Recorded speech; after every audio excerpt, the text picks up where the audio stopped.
ভাই আপনার নাম জানে কি? আমার নাম ভাই নাইদুল হাসান পিতা।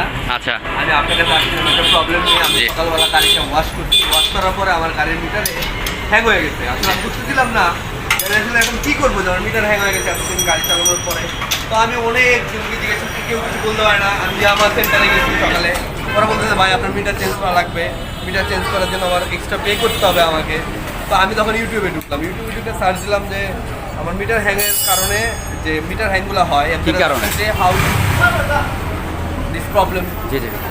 তো বেসিক্যালি আমি তখন আপনার ভিডিওটা পাই, ভিডিওটা পাওয়ার পরে দেখলাম যে আপনি সেমভাবে একটা হ্যাং মিটার কমপ্লিট, হ্যাঁ কমপ্লিট রেসেট করছে আর কি। ঠিক আছে। দেন আমি ওইটা দেখে আপনাকে ফোন দিই, জি। আপনার ইউটিউব চ্যানেলের নাম্বার আছে, জি। আমি আপনার ফোন দিই। আপনার চ্যানেলের নাম হলো এফআই রিপন বাইক ডক্টর। হ্যাঁ, Ripon bike doctor. FI Ripon bike doctor. জি।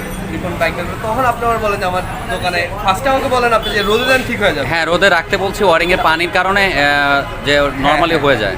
তারপরে আপনি হয় নাই, তারপরে আমি আপনার দোকানে অ্যাড্রেসটা নিয়ে আপনার দোকানে চলে আসি। চলে আসছেন আর কি। আচ্ছা ভাই আমি খুব প্লেসড আপনার সার্ভিসে। নেক্সট টাইম আমার যদি এমন কোনো আমার বন্ধু বান্ধবের ঝামেলা আমি আপনার কাছেই পাঠাবো। আচ্ছা, বাইক তো আপনার এখনো কমপ্লিট? একদম ওকে ভাই। আচ্ছা ওকে, এটা হচ্ছে আমাদের বাইক।